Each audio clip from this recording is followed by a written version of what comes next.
this is Janet from Paper and Spark. We're here with part 3 of our series on how to use your Etsy Seller Spreadsheet. Please make sure you've watched the first 2 parts of the series, which are just an overview of the monthly summary tab and what the spreadsheet can do for you. And if you're looking to purchase the spreadsheet, you can find it at paperandspark.com. Let's get started on how to actually import data and input numbers into your Etsy seller spreadsheet.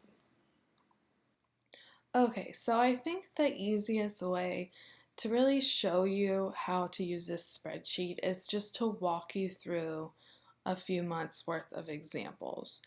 So I'm going to do that with some sample data and let you see exactly how the spreadsheet works. So let's start with revenue. That's the easiest place to start, and we're going to start with revenue from an Etsy shop by importing the CSV file from that Etsy shop. So let's assume that we're starting with January, and these colors here correspond to a colored tab. Okay, so we have our light blue color here for January. That's going to correspond to this January tab. Now these titles for row 1 correspond to the Etsy CSV file that you can download. Any Etsy shop seller can download directly from Etsy. So that's what we're going to do. We've navigated to our January tab. So now I'm simply going to just navigate to my Etsy shop. And to get to your Etsy CSV file download, it's very easy. There's multiple ways that you can navigate there, but the way I usually do it is by going to my orders. And then you can simply click this link that says download a CSV file with the details for each order. Now there's several different CSV files that Etsy offers you, but the one that we need for this spreadsheet and the one that really has the most useful data is going to be this order one, the one just called order CSV. So to do that, we're going to go down here to the drop down menu and we're going to select orders, and then you're going to look for whatever month you're currently working with on your spreadsheet. So I'm going to do January 2015, and then I'm going to download my CSV.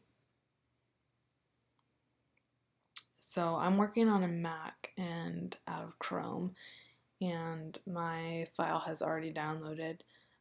You'll need to open the CSV file from probably your download folder on your computer. So I've opened mine.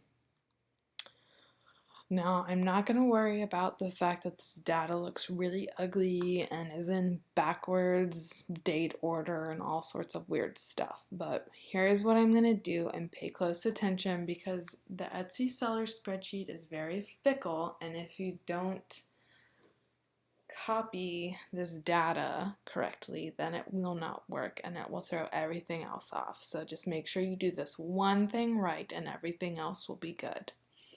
I'm going to copy the data from this Etsy CSV file.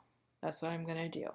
How do I do it? I'm going to put my cursor right here over row 2. I don't need to copy the column titles. I just need the actual order data. So I'm going to click on this row 2 right here, which will automatically select the entire row. Okay, so I didn't click on just a cell, I clicked on the entire row 2, and then I'm going to click and drag all the way down to the end of my data, and now that's what I'm going to copy. So I can either copy by doing Control or Command C, or I can right click and do copy, or I could even go to edit and copy. And I know that I've got it on my clipboard because I've got my little dancing ants marquee around it. So I've copied the data. Now I just need to paste it. Now, to paste the data, I'm navigating back to my Etsy Seller Spreadsheet. And I'm going to go here to row 2. I'm going to select the entire row 2 again. So I'm clicking row 2 and now this whole blank row is selected. Now I'm just going to paste. So I can either Control or Command plus V on my keyboard, or I can right click, paste, or I can go to Edit, Paste. Okay, so there's my data. Now you'll notice on your Etsy Seller Spreadsheet that some of the columns are hidden. I've taken the liberty of hiding some of the less helpful columns, and you can also sort these, by various things if you want, but I wouldn't even really spend too much time messing on this tab because the monthly summary tab is going to be aggregating and pulling all the important data for you from this tab. Okay, so now I've got this successfully pasted. I'm going to navigate back to my monthly summary tab, and voila, you'll notice that there are numbers here where there were not numbers before. So I've already started generating some data for January. It's come automatically from the spreadsheet, from the Etsy CSV ordered, and you'll see that all the blue rows are now the rows that have numbers in them. So that's great. Refunds are my next step. We're just going to go straight through all of these for January. So according to my records that I keep so diligently, I know that I issued one $15 refund for a customer. So refunds, it's not a colored row here, it's just white. That means that it's something I need to manually enter. It doesn't correspond to any of these other tabs, so it's not flowing or linked from anywhere. So if I know I have $15 worth of refunds, I'm going to enter it as 15, but remember, refunds are one of the few numbers we have to enter as a negative. That means I click on the cell and I type a minus sign to make it negative, and so that way my total revenue is going to go down. It knows that it needs to subtract it because it's a negative number that I entered. Okay, and I'm going to say that hypothetically I sold at a craft show in January and I made $245 at that craft show. I don't have anything to link to for a craft show or for these other forms of revenue, so I'm going to have to manually enter those as well. Okay, so that's my revenue for January. I've got a sum here, and I see my total revenue is this. So now I'm ready to enter my expenses.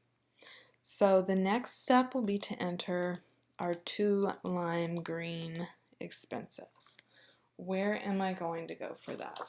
These 2 lime green expenses are going to also be manually entered by you, the user. However, I'm going to tell you where you can easily and quickly get the data to enter these 2 numbers, and it's back on Etsy. So remember, these 2 lines are for your Etsy listing and transaction fees and then your shipping costs. So this one right here is making the assumption that you print your shipping labels through Etsy.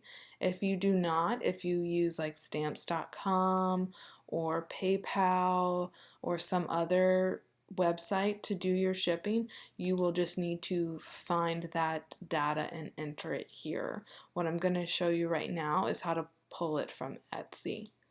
Okay, so I'm going to navigate back to my Etsy shop, and I'm going to go to my bill under finances.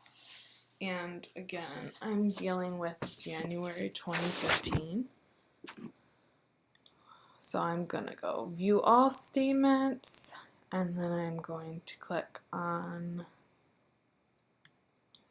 January 2015. And this is what I'm looking for right here. This box of summary of that month's activities. Okay, and so we'll see all these different categories of fees. What I'm looking for are, remember, my listing and transaction fees. And I'm not saying that as necessarily just these two lines. I'm talking about anything that I paid Etsy to put my stuff up for sale. So that's going to be all these other funky listing fees, like renewing whether it's expired or sold, those customized private listing fees, all these numbers here, okay, except for the shipping labels. Okay, so I'm going to add everything from here to here and consider it an Etsy transaction fee. So I have got $6.94. Let me flip back over to my spreadsheet. This is how we're going to manually enter it. And if you're very familiar with Excel, then I'm sorry, it sounds like I'm speaking to a baby, but I know some people aren't, so I'm going to take it slow. Now we're going to add together several numbers in this one cell. Okay, so we have to type it as a formula. Click on the cell you're going to type in. You'll see a little blue box around it just like this. And then you type your equal sign. And I believe 694 was the first number we dealt with. And then we also had 320. So I'm still in my cell right here. I'm going to do plus $3.20. And then I had $4 for my renewal expired fee. And then I had 80 cents for my renew sold. So I'm going to do plus 0.8. Okay, so you can either look at your formula right here directly in your cell, or you can read it up here in the formula bar if that's easier. So you see I've just typed out a simple equation. And then I hit enter when I'm done, and that's my total Etsy listing and transaction fees for January. Now I have my postage costs, which is also going to come from this box. Okay, so it looks like I paid $45.94 for shipping labels from Etsy. So I'm going to type that